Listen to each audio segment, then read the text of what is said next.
Hathras case पर सबसे बड़ी सुनवाई इस वक्त जारी है। लखनऊ बेंच में सुनवाई चल रही है।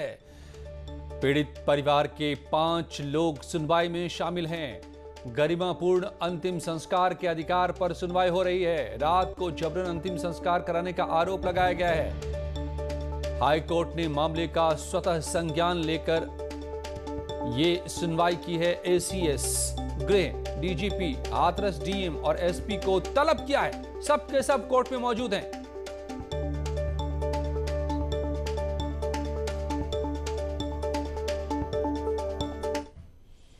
तो देखिए तस्वीरें। हाथरस केस पर आज की 10 बड़ी खबरें कौन कौन सी हैं। लखनऊ बेंच में हाथरस केस की सुनवाई चल रही है। गरिमापूर्ण अंतिम संस्कार का अधिकार, इस पर सुनवाई हो रही है। जबरन अंतिम संस्कार कराने के आरोप के मामले में सुनवाई की जा रही है। कोर्ट में पीड़ित परिवार के 5 लोग मौजूद हैं। पीड़ित के माता पिता, भाई भाभी कोर्ट में मौजूद हैं। आला अधिकारी भी इसके अलावा अपर मुख्य सचिव गृह हाईकोर्ट में मौजूद हैं। DGP, ADG, law and order high court में मौजूद हैं। हाथरस के एसपी और डीएम भी हाईकोर्ट में ही मौजूद हैं। सबको कोर्ट ने बुलाया था, समन किया था। पीड़ित की वकील की ओर से केस दिल्ली ट्रांसफर की मांग की जा रही है। सीबीआई की टीम मंगलवार को फॉरेंसिक जांच करेगी पूरे मामले में। और सुनवाई शुरू होने से ठीक पहले पीड़ित परिवार की वकील सीमा कुशवाहा का बड़ा बयान सामने आया है। उन्होंने हाथरस केस की सुनवाई दिल्ली या मुंबई ट्रांसफर करने की मांग उठाई है। वकील के पीड़ित परिवार की सुरक्षा को लेकर भी सवाल उठाए गए हैं। उन्होंने कहा है कि पीड़ित परिवार से जुड़ी खबरें सार्वजनिक न की जाएं। हमारी डिमांड है, फर्स्ट है कि परिवार को सिक्योरिटी दी जाए, दूसरी है कि केस को ट्रांसफर किया जाए, और तीसरा जो है वो बहुत इंपॉर्टेंट है कि जो भी इन्वेस्टिगेशन चल रहे हैं उसको प्राइवेट रखा जाए, ना कि पब्लिक किया जाए। आप सभी ने देखा है कि एसआईटी जो भी इन्वेस्टिगेशन कर रही है, डिफरेंट टाइप का नैरेटिव बनाने की कोशिश की जा रही कि वो परिवार पहले से कांटेक्ट में था, छोटा सा गांव है, सब एक दूसरे को जानते हैं, लेकिन पीड़ित परिवार को और भी पीड़ित बनाने जैसा जो नैरेटिव गढ़ा जा रहा है। तो इन सारी हमारी जो डिमांड है मैं कोर्ट में रखूंगी। देखिए, परिवार ने 2 ऑप्शन दिए हैं कोर्ट को कि एक तो दिल्ली और दूसरा मुंबई। और आपको बताते हैं कि कोर्ट में कौन कौन लोग मौजूद हैं। पीड़ित परिवार की ओर से पीड़ित के माता पिता, पीड़ित के भाई भाभी, सरकारी पक्ष की ओर से अपर मुख्य सचिव गृह, DGP, ADG, law and order, Hathras के एसपी और डीएम, सब के सब कोर्ट में मौजूद हैं।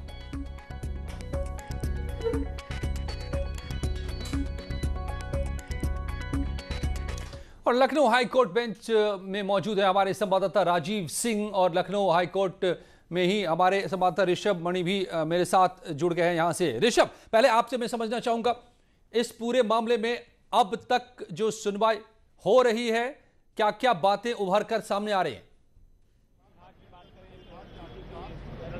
अच्छा, देखिए, सबसे पहले मैं आपको बताऊं, 1 अक्टूबर को खुद हाईकोर्ट की डबल बेंच ने इसका स्वतः संज्ञान लिया था, और सुओ मोटो कॉग्निजेंस लेते ही जो सबसे बड़ा सवाल उठाया था डबल बेंच ने, वो यही कहा था कि किसी भी मृतक के गरिमापूर्ण अंतिम संस्कार करना उसका अधिकार है, ये उसका मौलिक अधिकार में आता है। क्या पीड़ित परिवार को वो अधिकार दिया गया था? क्या पीड़ित परिवार पीड़िता के, मृतका के अंतिम संस्कार में शामिल हुआ था? क्या उनसे पूछा गया था, उनकी राय ली गई थी? क्या विधि विधान के साथ उनका अंतिम संस्कार किया गया था? क्योंकि मैं आपको बता दूं, अगर किसी अज्ञात का शव भी मिलता है तो पुलिस को उसके लिए पैसा दिया जाता है, उसका अंतिम संस्कार उसके धर्म के, उसके मजहब के मुताबिक किया जाए। क्या इसको पालन किया गया था हाथरस में? ये एक बहुत बड़ा सवाल होगा, जिसपे जो वरिष्ठ अधिकारी उत्तर प्रदेश शासन के मौजूद हैं वो घिरे हैं, और वो उनको जवाब देना है। हालांकि सुप्रीम कोर्ट में एक जवाब जो पहले दाखिल किया गया था, उसमें सरकार की ओर से बात कही गई थी कि वहां पर लॉ एंड ऑर्डर की सिचुएशन बिगड़ सकती थी। कुछ ऐसे ऑर्गेनाइजेशन थे, कुछ ऐसे दल थे जो वहां पर लॉ एंड ऑर्डर सिचुएशन को बिगाड़ने की कोशिश कर सकते थे। लेकिन आखिरकार वहां का जिला प्रशासन, सरकार इतनी कमजोर क्यों पड़ गई, ऐसे भी सवाल पूछे जा सकते हैं। तो अब देखना यही होगा कि जो पीड़ित परिवार से व्यक्तिगत बयान लेगी डबल बेंच, जस्टिस जिसमें पंकज मित्तल, जस्टिस राजन राय शामिल हैं, वो व्यक्तिगत बयान में पीड़ित परिवार क्या एलिगेशन लगाते हैं पुलिस प्रशासन के ऊपर, या बीते दिनों उनके ऊपर जो भी घटनाक्रम रहा है, क्या उनसे पूछा गया था, नहीं पूछा गया था, बगैर उनकी इजाजत के अंतिम संस्कार क्यों किया गया, इन सारी बातों पे वो अपना बयान दे सकते हैं। जैसा अभी सीमा कुशवाहा को मैं सुन रहा था कि उन्होंने कहा है कि ऐसा नैरेटिव गढ़ने की कोशिश की जा रही है कि जो आरोपी हैं और पीड़िता दोनों पहले से एक दूसरे से परिचित हो सकता है, इसके ऊपर भी कोर्ट कुछ आदेश दे सकता है। इसी के साथ ही साथ जो सरकारी पक्ष वहां पर आज मौजूद है वो इस पूरे मामले में स्टेटस रिपोर्ट देगा कि 14 तारीख की जब घटना हुई उस दिन किस तरह से SC ST और 307 की धाराओं में FIR दर्ज हुई, बाद में छेड़छाड़ की। बेशक बेशक राजीव भी है, राजीव ने भी कई जानकारियां जुटाई हैं। ऋषभ, राजीव से भी जरा समझे कि राजीव, अब ये जो जितने सरकारी महकमे के बड़े बड़े अधिकारी यहां पर मौजूद हैं, DM, SP, ACS, गृह, तमाम लोग, लगातार यह पक्ष रखा गया है कि पीड़ित परिवार से पूछकर यह दाह संस्कार किया गया, मगर आज कोर्ट में क्या ये पीड़ित परिवार यही बोलेंगे? क्या उनसे कोई बात अब तक बाहर निकल के आ रही है?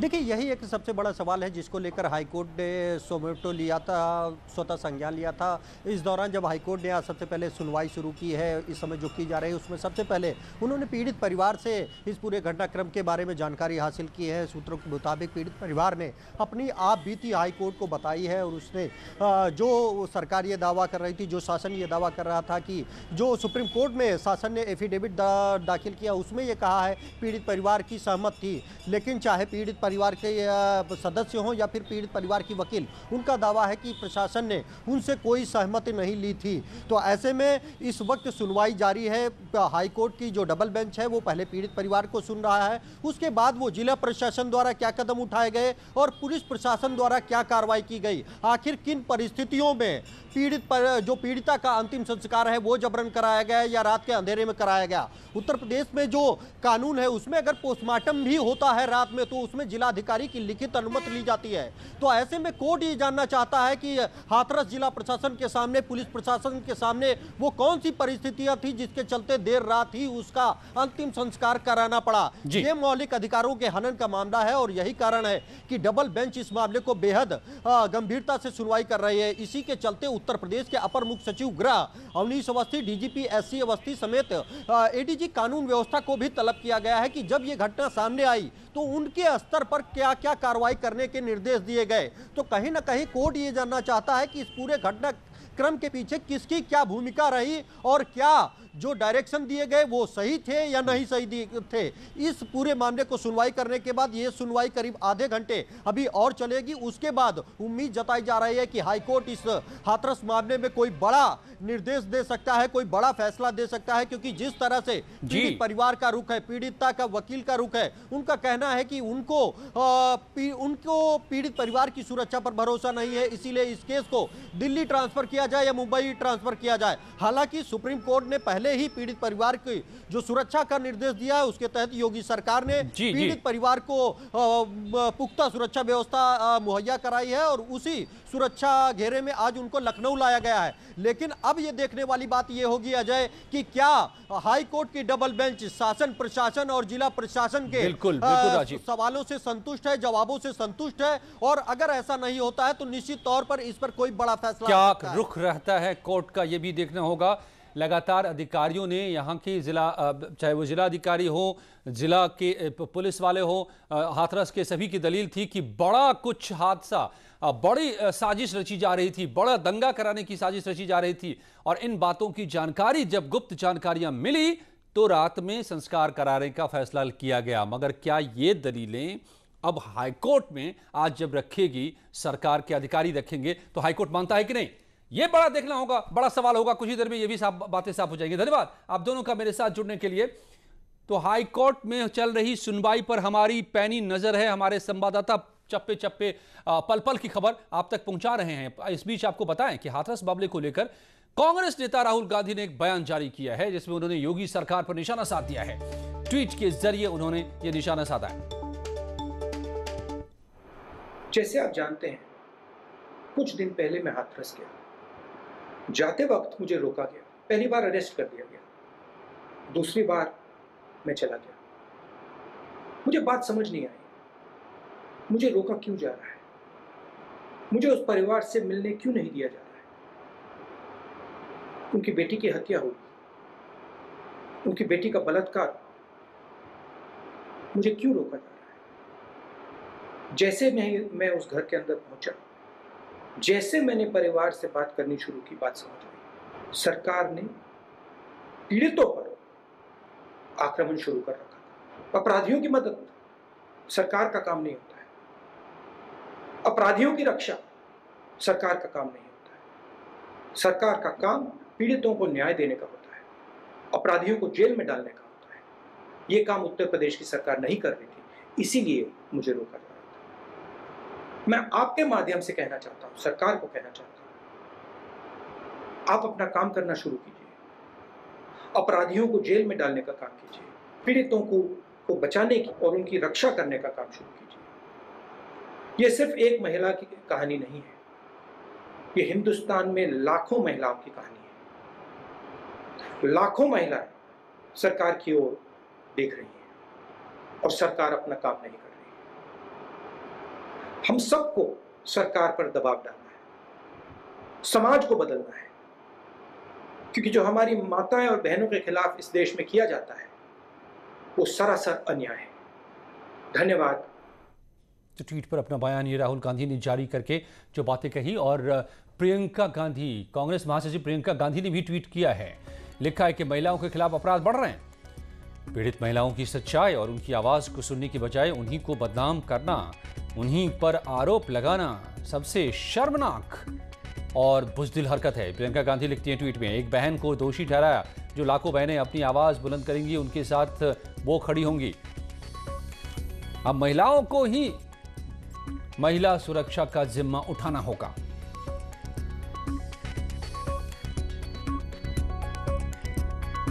प्रियंका गांधी का ट्वीट। महिलाओं के खिलाफ बढ़ते अपराध के बीच महिलाओं का से आह्वान, महिलाओं की सुरक्षा के लिए महिलाओं को ही सामने आना होगा। और हाथरस केस में सीबीआई एक्शन में आ गई है। आज जहां हाईकोर्ट की लखनऊ बेंच में एक तरफ सुनवाई चल रही है, तो सीबीआई की टीम भी एक्शन में नजर आ रही है। इसके लिए सीबीआई की मंगलवार को बुलगढ़ी पहुंची सीबीआई की टीम पहुंचेगी और घटनास्थल पर क्राइम सीन को रिक्रिएट करेगी। उठ रहे सवालों के बीच अब सीबीआई इस मामले में एक्शन में आ गई है। देश की सबसे बड़ी जांच एजेंसी ने अब हाथरस में अपना डेरा डाल दिया है, जहां 15 दिन तक एजेंसी उन सबूतों को तलाशेगी जिनके बूते सच को बेनकाब किया जा सके।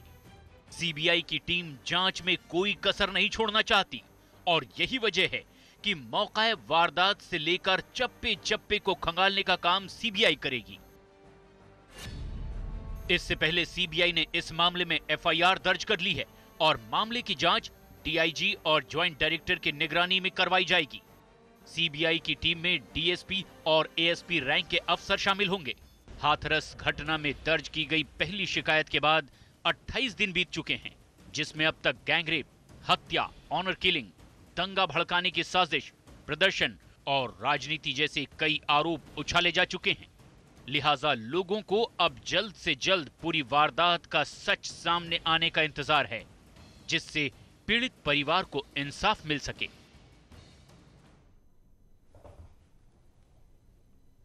और हाथरस केस में एक बड़ा खुलासा भी हुआ है। हाथरस के बहाने योगी सरकार को सोशल मीडिया पर बदनाम करने की साजिश रची गई थी। पेड इसके लिए बाकायदा पैसे खर्च करके अभियान चलाई गई और अफवाहें फैलाई गई। कांड में अभी तक जितनी भी खबरें सामने आई है, ये खबर उन तमाम खबरों में सबसे ज्यादा चौंकाने वाली है, सबसे ज्यादा हैरान करने वाली है।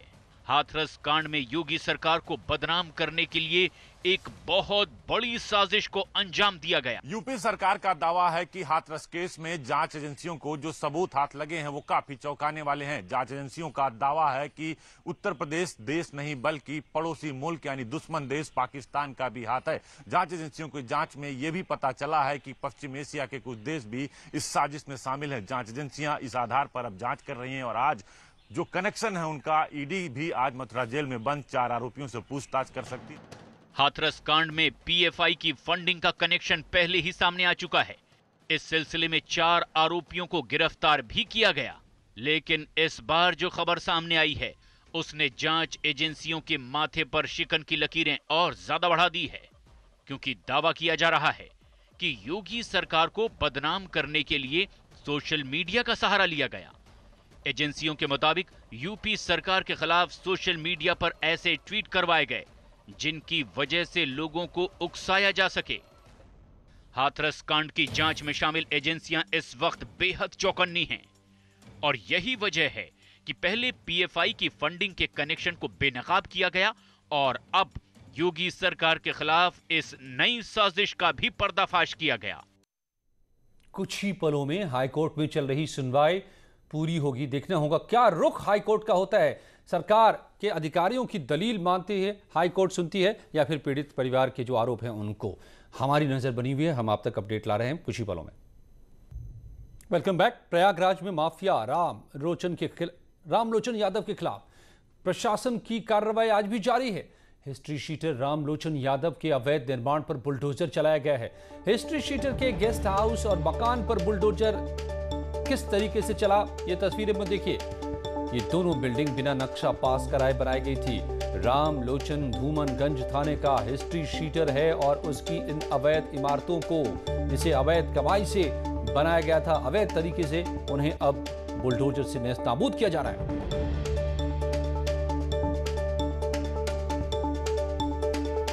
प्रयागराज में माफिया के खिलाफ कार्रवाई का सिलसिला लगातार जारी। पहले अतीक अहमद के खिलाफ बड़ी कार्रवाइयां हुई, उसकी तमाम अवैध इमारतों को जमींदोज कर दिया गया।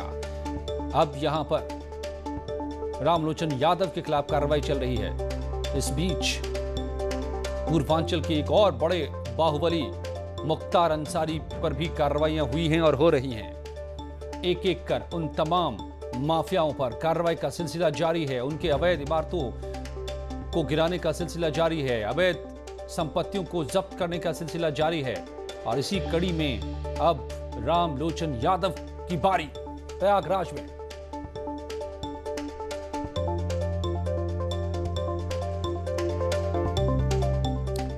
और कानपुर के परमट इलाके में उस वक्त हड़कंप मच गया जब एक अजगर निकल आया।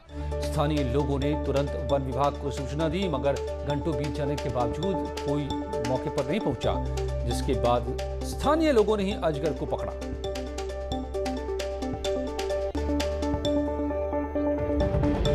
ये तस्वीर उसी अजगर की है।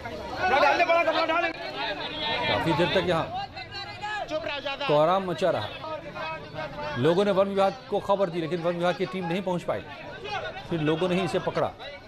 खतरनाक खेल देखिए, अजगर और लोगों के बीच। लोगों से ज्यादा खतरा इस अजगर को। इतने लोगों की भारी भीड़ के बीच अजगर, जो बेहद शर्मीला जीव होता है, वो डरा सहमा सिकुड़ता हुआ लोगों ने उसे आखिरकार पकड़ा। पिथौरागढ़ के बेरी नाग में एक तेंदुआ वन विभाग के पिंजरे में कैद हुआ है। बेरी नाग में कुछ दिन पहले तेंदुए ने एक 7 साल की बच्ची को अपना निवाला बना लिया था, जिसके बाद वन विभाग ने कई जगहों पर पिंजरे लगाए थे। मगर स्थानीय लोग इस बात पर सवाल उठा रहे हैं कि जो तेंदुआ पिंजरे में कैद हुआ है वो आदमखोर है या फिर वो सामान्य तेंदुआ है। बच्ची की मौत के बाद इलाके में तेंदुए को आदमखोर घोषित किया गया था, लेकिन क्या ये पकड़ा गया तेंदुआ वही आदमखोर तेंदुआ है?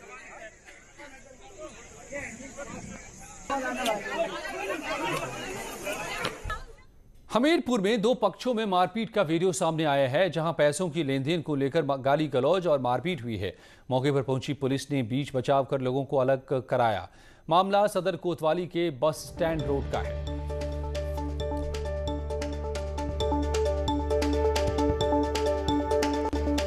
मुरादाबाद में हाई टेंशन तार की चपेट में आकर नगर निगम कर्मचारी गंभीर रूप से झुलस गया। उसे इलाज के लिए निजी अस्पताल में भर्ती कराया गया है।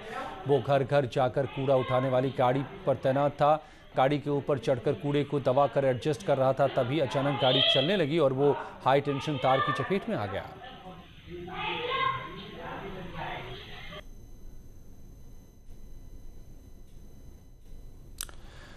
शौक और तलब बड़ी चीज है, इसके लिए लोग कुछ भी कर जाते हैं, फिर न वक्त देखते हैं, न जगह और न ही मौके की नजाकत।